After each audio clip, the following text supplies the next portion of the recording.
Welcome, beautiful people. I am Nurse Patience Itimbi. In today's video, I'll be talking about 12 ways to prevent pregnancy in 2024.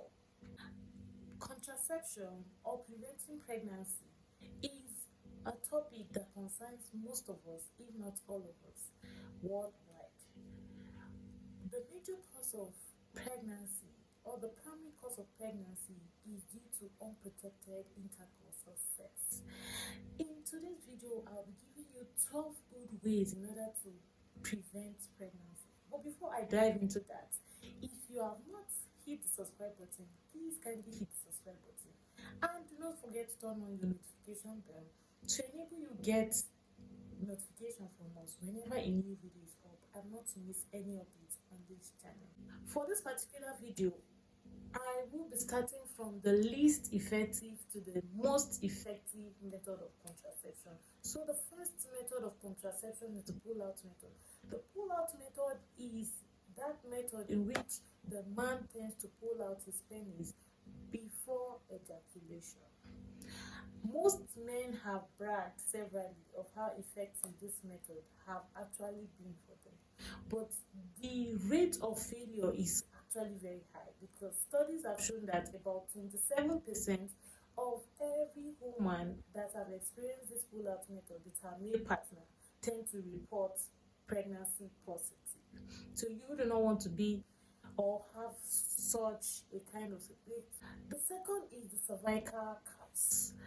What do I mean by cervical caps? Cervical caps are silicone-made caps, or will I say rubber like that are inserted deep into the vagina, very close to the cervix. These cervical caps have spermicide in them. What they do is they block the cervical opening and prevent the sperm from meeting the ovum. So this particular method requires a lot of expertise because if these caps are not properly inserted deep into the cervix, there might be room for escape for some of those sperm to go meet with the egg, and that is what you are trying to avoid when you talk contraception and preventing pregnancy.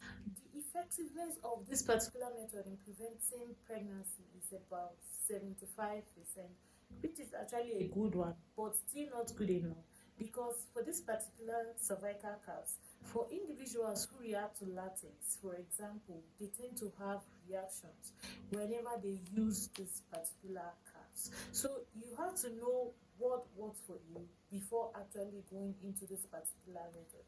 If you are the type that reacts to latex or silicone or rubber, you should avoid cervical caps because you might actually have an allergic reaction after your use of this particular product. The third I'm talking about is condom. Yes, a lot of people make use of condom. Condom is the easiest, commonest, and widely used method of contraception for most individuals. Under this category, I'll be talking about the male condom first. The male condom, which is the most popularly known one, because we also have the female condom, but I'll be coming to that later. The male condom is one that the man tends to insert it when the penis is already erected, and one of the drawbacks of this is when you want to use a male condom, avoid using your teeth to tear it because this can actually create a dent on it and may reduce the level of effectiveness in preventing pregnancy.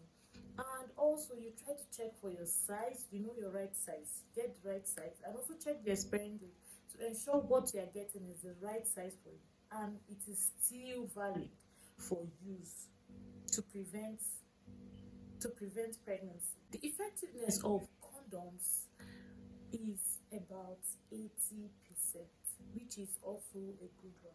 Condom, like I said, is the most commonest and the easiest method of contraception.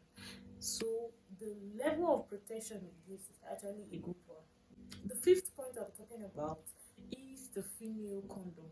Yes, just like we have the male condom, we have the female condom. The female condom, on the other hand, is not as rampant and as popular as the male condom, although it also offers the same level of effectiveness in preventing pregnancy just like the male condom, but it requires expertise in the insertion. If they are not properly inserted, it can actually lead to pregnancy. Some of those sperm can actually still make their way to meet with the egg, which is what we are trying to avoid when we talk contraception.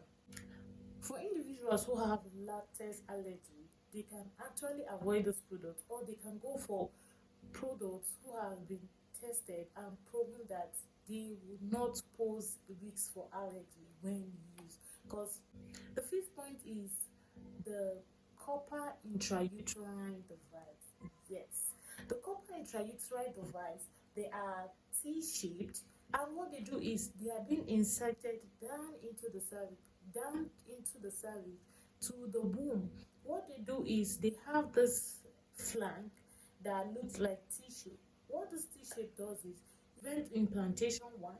It also makes the cervical mucus very harsh for sperm passage. These are the two functions of a copper intrauterine device, and this method can last for up to 10 years once inserted into the woman. Then we also have the hormonal intrauterine device, which is also a copper T.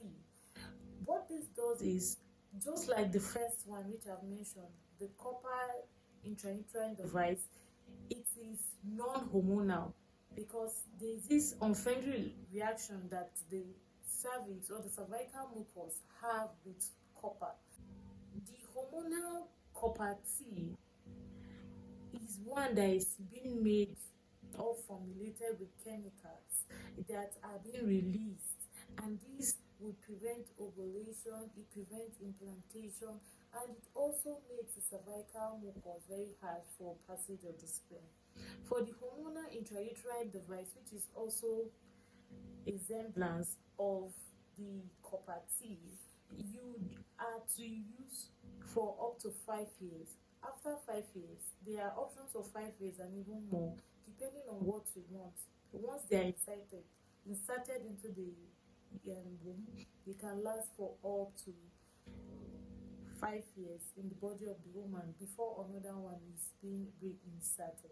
The next point I'll be talking about is implants. Yes, what are implants? Implants are matchstick-like in nature. They are very little. What they do is the arm of the woman is being cut open, and these things are usually inserted. Usually, the non-dominant hand is what they use. If you're a right-handed person, they will be needing the left hand now to insert these implants for you. There are a lot of options. We have the Jedel, we have Implanon. There are different varieties of products out there. They offer very good level of contraception to women. They can actually last from 3 years to 5 years once they are inserted. At any point of this procedure, you can actually decide to opt out.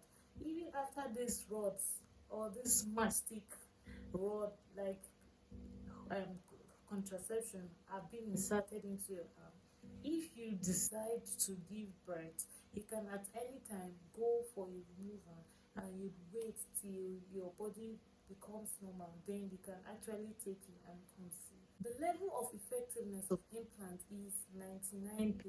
Yes, so they are very effective in preventing pregnancy. But some of the side effects that have been recorded by some women include weight gain, breast tenderness, irregular menses, stroke, bleeding, like that. And for women who already have some other blood related issues like hypertension or diabetes, or maybe they are on the heavy side, they might have other kind of reaction that this would actually trigger. The eighth point I'm talking about are the injectables. The injectables, example of such is the Depo-Provera. The Depo-Provera is a very effective one, such that it offers protection against pregnancy for up to 3 months or 12 weeks, like some books will still say. So what this does is, they are just like the implant, you will go to the hospital and an injection will be given to you. Once the injection is given to you, you can have unprotected sex for the space of 12 to 3 months without getting pregnant. So once it is 3 months, you go back and you take another shot of it. Or if you want to discontinue, then you wait. Usually, this method, after you discontinue it, it takes about 11 to 12 months before you'll be able to conceive. Injectables or Depo-Provera is over 95% effective in preventing pregnancy, so it is also a very good one and a good option when you want to prevent pregnancy and you do not want to use condoms. The ninth point I'll be talking about is contraceptive pills. Yes, there are a lot of contraceptive pills. We have the mono pills, then we have the combined pills. The mono pills are the ones that contain progestin only, while the combined has both estrogen and also this progestin combined together.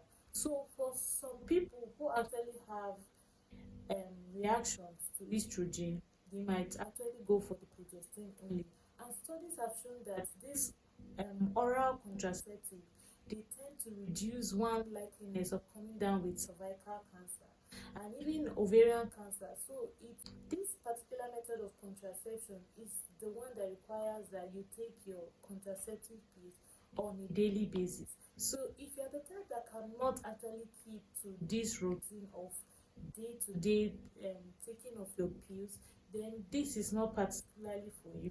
Once you miss a pill like 2, 3, or 4 times, it will actually cancel everything and you'd have to start all over again. Just like the normal period, these particular contraceptive pills tend to mimic the normal period so that it has 7 placebo days, and within these placebo days you tend to see this bleed. These particular pills, the oral contraceptive, tend to offer more than 75% level of effectiveness in preventing pregnancy, which is actually a very good one. But like I said, if you're not the type that will be able to adhere to pill compliance, then please do not even go for this particular method. The 10th point I'll be talking about is emergency pills. What are those emergency pills?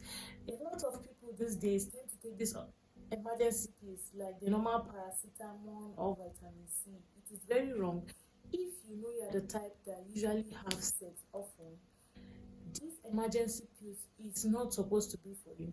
Emergency pills are those pills that you use in an unplanned, unforeseen, and unprotected sexual intercourse, not the one you need for day-to-day after sex moment. It is very wrong. What you need to do is you look for a more lasting way of contraception, maybe like the implants. You can go for implants, you can go for intrauterine device, you can even go for the injectables rather than using this, because a lot of people now have the habit of buying Postinor 2 and all those post pills and keeping them in their house. That is not the aim for the post pills. You are supposed to have them when there is an unplanned, unforeseen, unprotected sex. Also, this is also used in the treatment of rape for some of those individuals that actually do not consent to sexual activities and they were forcefully raped. What happened is they give them this thing to prevent any form of adverse effect from this. The emergency contraceptive pills or the Postinor 2 or whatever brand name is there, they are effective when they are taken within 72 hours after an unprotected sex. Yes, they are most effective when they are taken within the first 24 hours of this action, and the potency tends to reduce as the day keep adding. So it will do you good if you are trying to prevent pregnancy. Take it within the first 72 hours. Like I said, it is most effective. It's not like it will not be effective after the 24 hours, but it is most effective within 24 hours. But it is still effective, but not as effective as the first 24 hours, but you can actually take them within 72 hours of unprotected sexual intercourse. If you are taking this drug after 72 hours of unprotected intercourse, do not come and call nurse patients or drag me for giving you such information, because you would bear the consequences. The 11th method of contraception is the permanent method. I guess you want to know what this permanent method is. Now, I need you to sit close and hear me carefully. Before you go and do this particular method, make sure you sit with your partner. Do not do this on your own. You people should sit. Make sure you have discussed and talked things through, because when you do this one, there is no going back, most likely. For the male, for the female. So they have two different options for this particular method. For the male, it is known as vasectomy. What the vasectomy is all about is the tube or the duct that supplies sperm. It will be ligated, or it will be sealed, it will be cut and tied off. It will no longer supply sperm. So if this is done, the man will not be able to impregnate any hormone. So it is a permanent method, like I said. Sometimes some school of thought will say that it is actually reversible. But if you just had vasectomy, it is advisable that you stay away from unprotected sex for a period of 3 months. One lifespan of sperm is actually like 90 days, which is like 3 months. So if you go having unprotected sex immediately after you have a vasectomy, there is a high possibility of you impregnating such lady. Why? Because the sperm from which have been in storage is still there. So you just wait till the lifespan of those sperm you have gone out, then you can actually start having unprotected sex, and be rest assured that you would not impregnate anybody.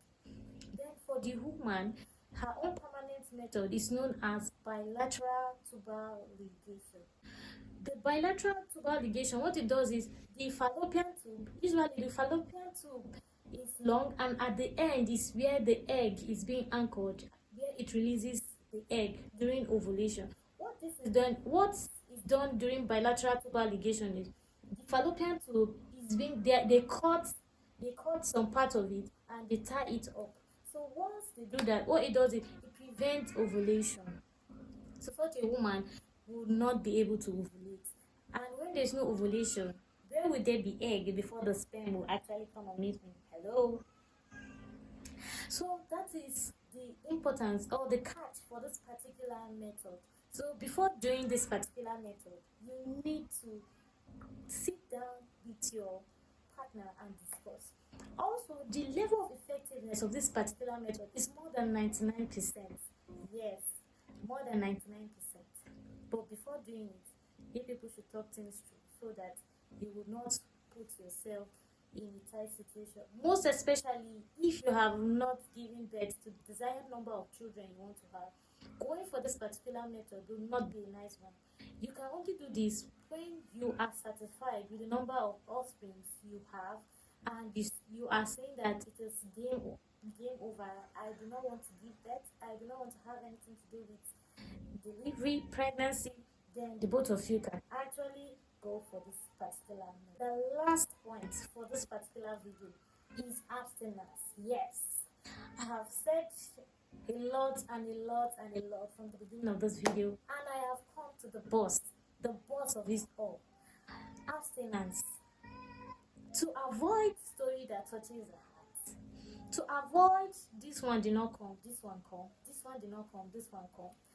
If you abstain totally from sexual intercourse, there will be no such story as I came when you did this, I did not come, how come this pregnancy, and a lot of those back and forth arguments. When you abstain from sexual intercourse, it gives you 100% effectiveness from pregnancy. This is the only method that gives 100% effectiveness from STD and also pregnancy. So if you do not want to give birth, If you do not want any form of argument with any lady, with your wife, that you did this, I came, you did not come, how come there's pregnancy, then you go for abstinence. Before I wrap up this video, if you are going for any form of hormonal contraception, ensure you check with your healthcare provider to ensure they know the type that suits you and any form of condition. If you have any form of medical condition, ensure that you tell it to your healthcare provider so that they'll be able to match and link to know which particular hormonal contraception method would work for you. Also, I need you to know that from all this method of contraception that I have been mentioned and discussed in this video, it is only condom that gives protection from sexually transmitted infection. The rest you can actually have it apart from abstinence. I know you've learned a lot from today's video. Please, you can also help others learn from this particular video by sharing it. If you are yet to hit the subscribe button, please do not forget to hit the subscribe button and turn on your notification bell. Thank you.